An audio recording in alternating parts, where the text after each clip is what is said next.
Karl Penzram.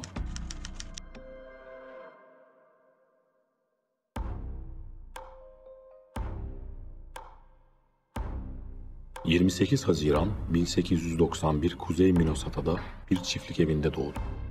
Annesi Matilda Penzram, babası Johann Penzram. Aslen Kuzey Almanya'nın Cermen Krallığı'na bağlı Prusyalıdırlar. 5 erkek, bir kız kardeşiyle birlikte Minnesota'nın küçük bir köyünde çiftçilik yapan fakir bir aileydi. Karl, diğer kardeşleri tarafından sürekli dövülüyor ve dışlanıyordu. 6 yaşına geldiğinde içki içmeye ve serserilik yapmaya başladı. Kardeşleri çalışkan ve dürüst çiftçilerdi. Ama bu özellikler Karl'da yoktu. 1898 yılında Karl 8 yaşlarındayken babası evi terk etti. Bu durum Karl için vahşet dolu bir hayatın başlangıcı oldu. Yıl 1903'e geldiğinde Karl 12 yaşındayken komşusunun evine gizlice girip kek, elma ve tabanca çaldı. Sonra da bir yük trenine atlayıp kaçmaya çalıştı. Fakat fazla uzaklaşamadan yakalandı. 12 yaşında mahkemeye çıkıp Minnesota Eyalet Okulu yani ıslah evine gönderildi. Islah evinde 9 ila 20 yaşları arasında değişen 300'e yakın çocuk vardı. Verilen eğitimlerde başarılı olamayan Karl sürekli olarak şiddet görerek eğitilmeye çalışıldı. Islah evindeki çocukların deyimiyle boyahane bölümünde ıslah evi çalışanları tarafından defalarca dövüldü ve tecavüze uğradı. 2 yılın sonunda Karl artık dayanamayıp bir plan yaptı. Önce bir ıslah evi çalışanının tatlısına zehir koyarak öldürmeye çalıştı. Fakat başarılı olamadı. Kin ve nefret ile dolan Karl, yıl 1905'e geldiğinde tekrar harekete geçerek ıslah evini ateşe verdi. Fakat bunu Karl'ın yaptığı ispatlanamadı. Karl, geçen onca zamandan sonra ıslah evinden nasıl kurtulacağını düşündü. İyi bir yalancı olduğu için ıslah evi çalışanlarının verdiği eğitimlerde onların istediği role girip iyi bir çocuk numarası yapmaya, derslerde sessiz ve söylenen her şeyi yerine getirmeye başladı. Planını başarıyla uygulayan Karl, şartlı tahliye kurulunun önüne çıkarıldı. Karl, düzeldiğini ve iyi eğitim aldığını, artık burada tutulmasına gerek kalmadığı konusunda kurul üyelerini ikna etti ve annesinin gözetiminde kalmak kaydıyla serbest bırakıldı. Fakat Karl, tam tersi olarak ıslah evinde kaldığı süre boyunca iyi bir yalancı, hırsız ve kavgacı olduğunu öğrendi. Annesiyle evine dönen Karl, küçük kardeşinin trajik bir kaza sonucu öldüğünü öğrendi. Annesi artık psikolojik olarak kötü durumdaydı. Kardeşleri ve Karl ile ilgilenmek istemiyordu. Bu durumdan etkilenen Karl, annesinden nefret etmeye başladı. Artık bir plan yapıp evden kurtulmayı ve yeni bir hayata atılmayı düşünüyordu. 14 yaşında olan Karl, kardeşleriyle birlikte çiftlikte çalışmaya devam etti. Bir süre karşılıksız çalışmadan sonra annesini onu bir okula göndermesi için ikna etti. Gittiği din okulunda şiddet görmeye devam eden Karl, bir silah almayı başardı ve bu silahı bir şekilde okula soktu. Eğitim esnasında öğretmeniyle kavgaya tutuştu. Karl'ın belinde takılı olan silah yere düştü ve Karl'ın öğretmenini öldürme planı başarısız oldu. Okuldan atılan Karl, çiftliğe geri döndü. Ama artık çiftlikte yaşamak istemiyordu.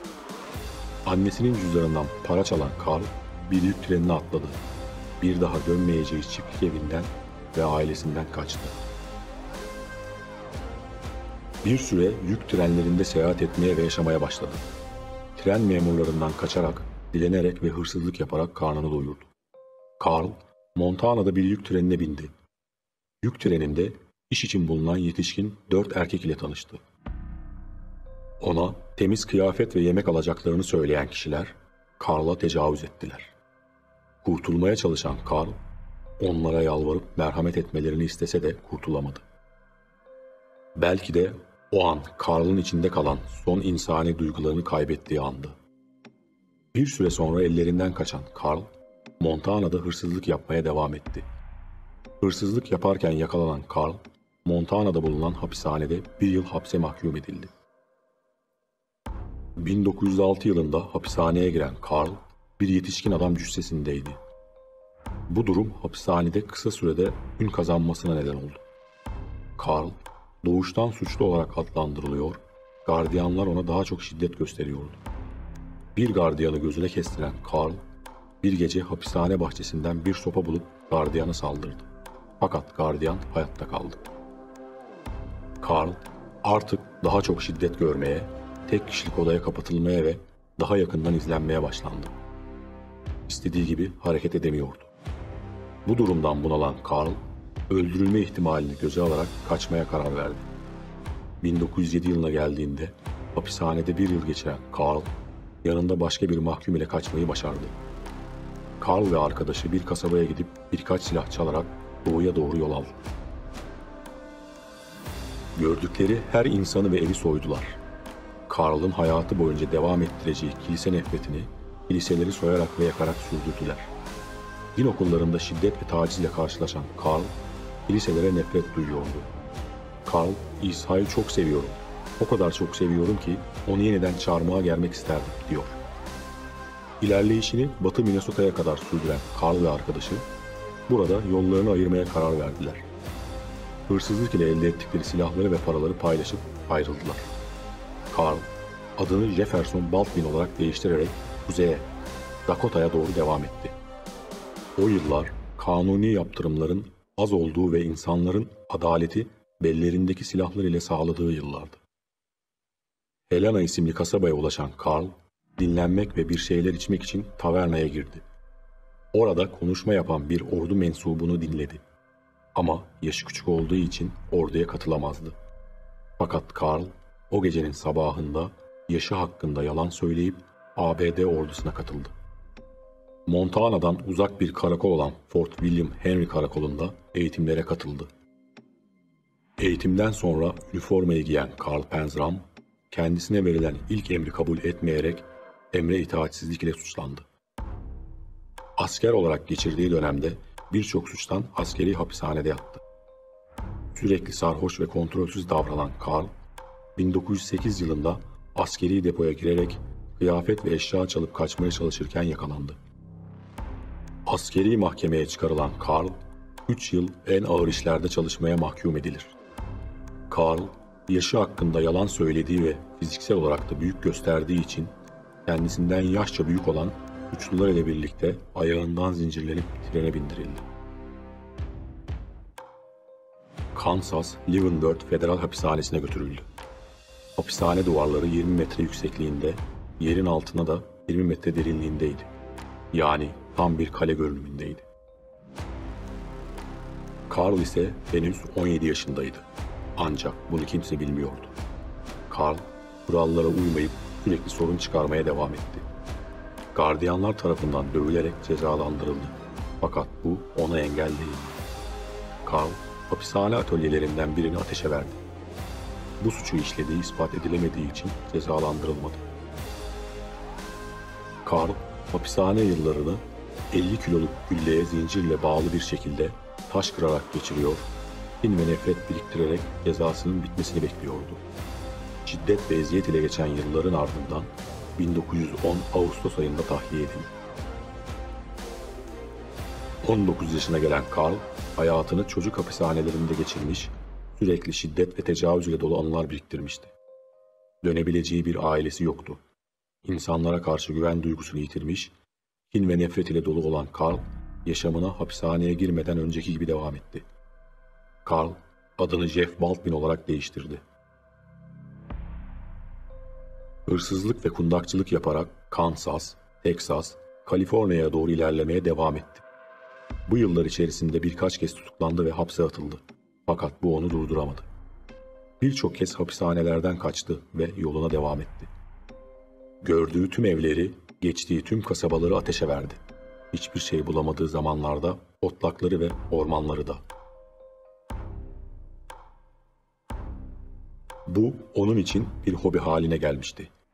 İlerleyişini sürdüren Karl, çiftlik evlerine girer, hayvanlara zarar verir ve çaldığı paraları mermi almaya harcardı. Bir kasabada içki içerken yakalanacağını anlayan Karl, silahlarını gömdü ve yakalanıp atıldığı hapishaneden sadece 30 gün sonra kaçtı. Silahlarını gömdüğü yerden alıp yoluna devam etti. Yavaş yavaş daha da vahşileşen Karl, yoluna çıkan insanları taciz etmeye başladı. Erkek ya da kadın, yaşlı ya da genç fark etmeksizin öldürüp taciz ediyordu. Carl'ın yolu şehre düşmüştü. Şehirden bisiklet çalarken yakalandı ve hapse atıldı. Fakat kısa süre sonra oradan kaçıp bir yük trenine atladı. Vagonda gözüne kestirdiği iki gence tecavüz etmeyi düşünürken bir demiryolu memuru gelir ve para ister. Yoksa trenden atacağını söyler. Carl, memura fakirlere yardım ettiğini ve iyi bir insan olduğunu anlatır. Memurun boşluğunu değerlendirip silahını alır. Silah zoru ile iki gencin önünde memura tecavüz eder. Daha sonra iki gence tecavüz edip hepsini trenden dışarı atar. Oregon şehrine ulaştığında ormanlık yoldan ilerleyen Carl, ağaç kesimi yapan işçiler gördü ve mevsimlik ağaç işçisi olarak çalışmaya başladı. Parasız kaldığı dönemlerde ise hırsızlık yapmaya devam etti. 1913 yılına geldiğinde yıllarını içki, hırsızlık ve taciz ile geçiren Carl, tam bir suç makinesi haline gelmişti. İri yapılı, kaslı ve sert bakışlı olan Carl, birçok kadının dikkatini çekiyor fakat o karşı cinse ilgi göstermiyordu. Kuzeybatıdaki yolculuğuna devam eden Carl sürekli isim değiştiriyordu. Birçok eyalette Jack Allen adı altında tutuklandı ve hepsinden bir şekilde kurtuldu. Dallas'ta artık tanınan azılı bir suçlu olduğu için tekrar isim değiştirip kaçmaya devam etti. Artık o Jeff Davis'ti. Idaho'ya kadar kaçtı. Fakat orada da rahat durmayıp bir hafta içerisinde hırsızlıktan tutuklandı. Hapishanedeki ilk gecesinde büyük bir yangın çıkartıp birkaç mahkum ile kaçtı. Batı Montana'ya kadar kaçan Carl, Chinook kasabasında Jefferson Davis adı altında hırsızlıktan tekrar tutuklandı ve bir yıl hapis cezası aldı. Deer Lodge hapishanesine gönderildi. Carl, burada Montana'da kaldığı ıslah evindeki bir arkadaşıyla karşılaştı. Beraber kaçış planı yaptılar. Fakat arkadaşı bir süre sonra farklı bir hapishaneye sevk edildi. Bu ise Carl'ı durdurmadı. 13 Kasım 1913'te hapishaneden kaçtı. Yaklaşık bir hafta sonra Three Fork kasabasında Jeff Rhodes adı altında hırsızlıktan tekrar tutuklandı ve Deer Lodge hapishanesine geri gönderildi. Bu hapishane diğer kaldığı yerlere nazaran daha sakindi ve suçlulara daha az iş verilirdi. İri yapısını ve gücünü kullanıp birçok mahkumu taciz etti. 30 Mart 1915'te cezasını tamamladı. Hapishane müdürü ona $5, takım elbise ve en yakın kasabaya gitmesi için bir bilet verdi. Artık cezası kalmamış temiz birisin dedi. Ama Carl tam tersine, içeride fark edilmeden suçlara devam eden, içinde hiçbir iyilik bulunmayan bir suç makinesiydi. Carl nereye giderse gitsin yiyecek, kıyafet, para ve silah çalmaya devam etti. Haziran 1915 yılında bir eve girdi. Takım elbise, saat ve silah çaldı.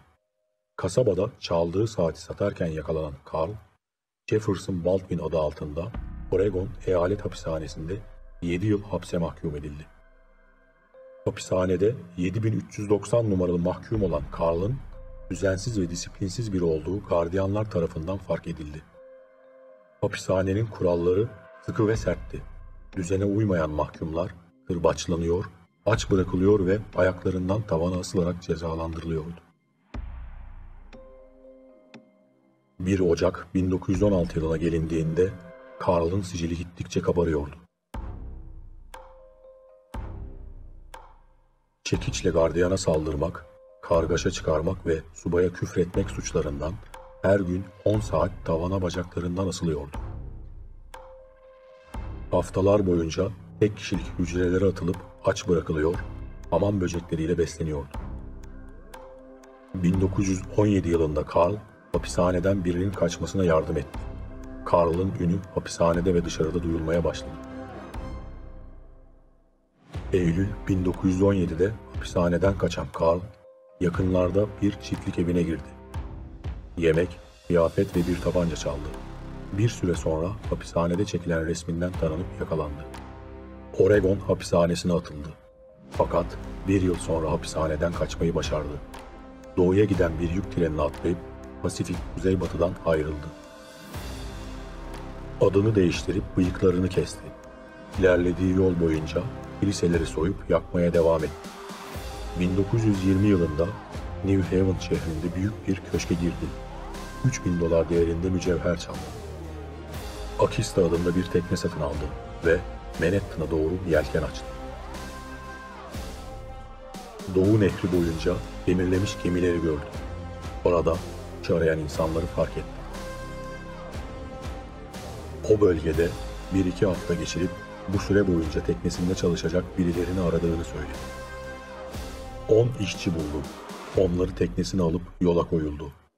Biraz açıldıktan sonra bir koyda işçilerine içki içirip sarhoş etti. Hepsini öldürdü ve tecavüz edip denize attı. 1920 Ağustos ayında denizde bir fırtınaya yakalanan Carl'ın teknesi kayalara çarptı ve battı. Carl ise yüzerek kurtuldu. Ekim ayında silahlı bir şekilde tutuklandı. Hırsızlık ve silah taşıma suçundan 6 ay hapis yattı. Hapisten kaçan Carl bir gemiye atlayıp Portekiz bölgesindeki Angola'ya gitti. Bir petrol şirketinde iş buldu. Çalıştığı bölgede 11 yaşlarında bir çocuğun dolaştığını görür.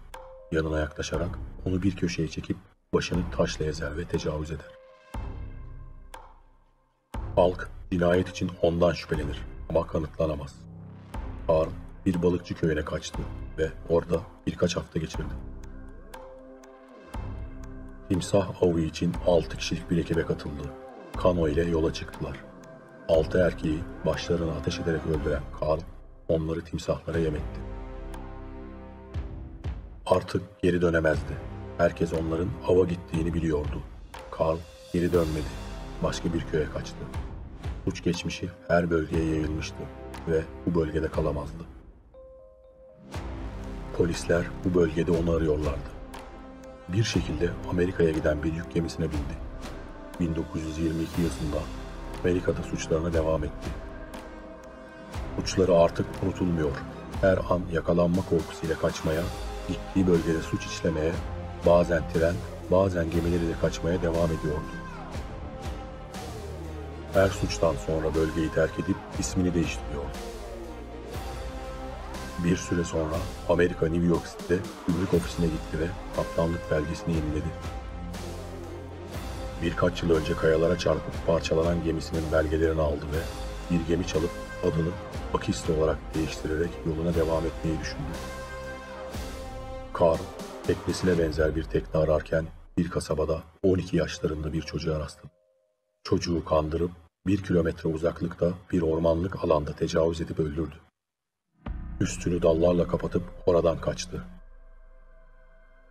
Fakat 2 kişi Carl'ı kaçarken görürler. Ancak nedenini bilmedikleri için yollarına devam ederler. Carl kurtulduğunu düşünür. Ancak artık hiçbir şey eskisi gibi değildi. Haberleşme kaynakları gelişmiş, gazeteler günlük basım haline gelmişti.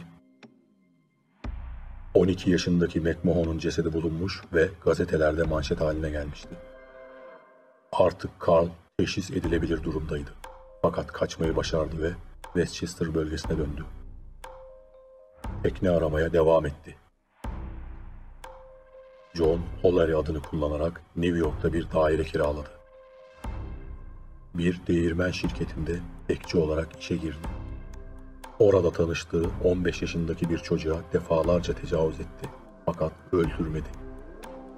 Carl'ın hırsızlık ve taciz serüveni 1923'e kadar devam etti. Birçok kez yakalandı fakat hep kaçmayı başardı. 1923'te Kanada'da Dannimero hapishanesine götürüldü. Hapishanede rahat durmayan ve düzensizliğe devam eden Carl, mahkum akıl hastanesine yatırıldı. Buradan da kaçmaya çalışan Carl, yüksek bir duvardan düştü ve ayak bilekleri kırıldı. Kaçmayı başaramayan Carl, hiçbir tedavi yapılmadan tekrar hücreye atıldı. 14 ay sonra tedaviye alındı ve testislerinden biri alınmak zorunda kalındı.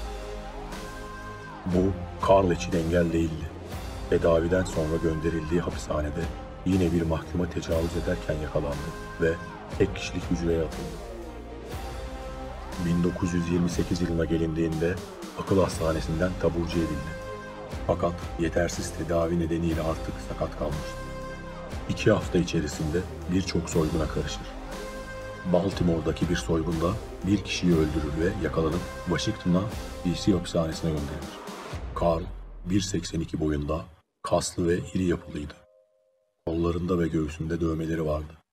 DC'de geçirdiği birkaç günde çocukları öldürmek ile ilgili konuşmalar yaptı ve gardiyanların dikkatini üzerine çekti. Hapishanede o yıl işe alınan 26 yaşında çaylak bir gardiyan vardı. Adı Henry Lesser'dı. Lesser, Carl'a suçunun ne olduğunu sordu. Carl, suçunun insanları düzeltmek olduğunu söyledi. Carl, buradan da birkaç kez kaçmaya çalıştı. Ama diğer mahkumların şikayeti üzerine kollarından bağlanarak tek kişilik bir hücreye atıldı. Sürekli dövülen Carl, birkaç çocuğu öldürdüğünü itiraf etti ve bundan çok keyif aldığını söyledi. Carl, cinayetleri itiraf ettikçe haberler yayılıyor, birçok faili meçhul çocuk cinayetinin Carl'a ait olduğu anlaşılıyordu. Gardiyan Lesser, Carl'a acıyıp ona sigara ve yemek alması için birkaç dolar verdi. Carl, daha önce hiç kimseden şefkat görmediği için hemen Lesser ile arkadaş olmuştu. Carl, Lesser'a kendisi için hayat hikayesini yazacağını söyledi. Bir süre sonra Lesser, Carl'a bir kalem ve kağıt getirdi.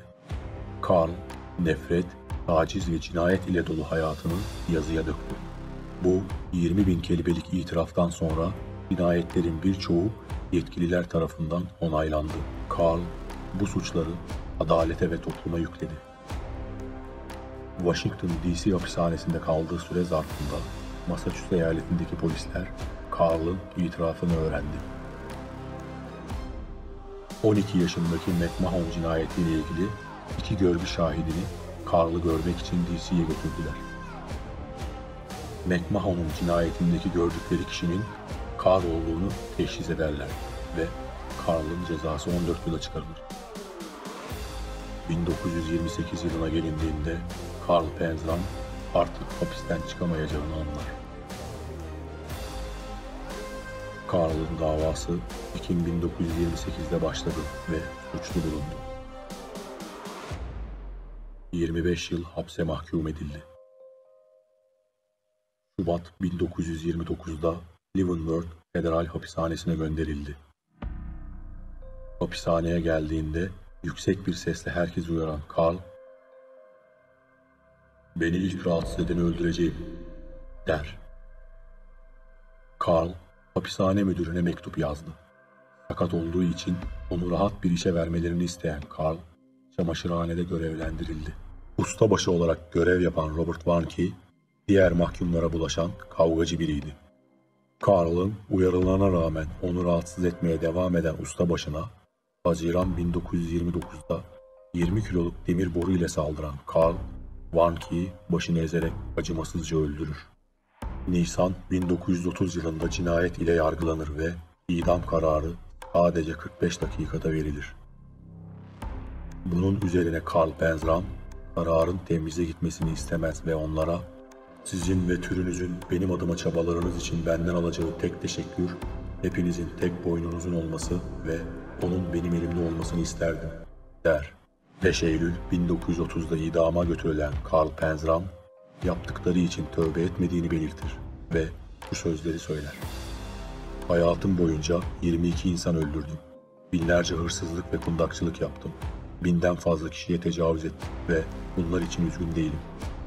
Son sözü sorulduğunda ise cellata döner, "Acele et seni piç, ben ortalıkta dolaşırken bir düzine adamı öldürebilirdim," diyerek son sözlerini söyler ve idam edilir. Leavenworth cezaevi mezarlığındaki mezarı 31.614 numaralı hapishane numarasıyla işaretlenmiştir.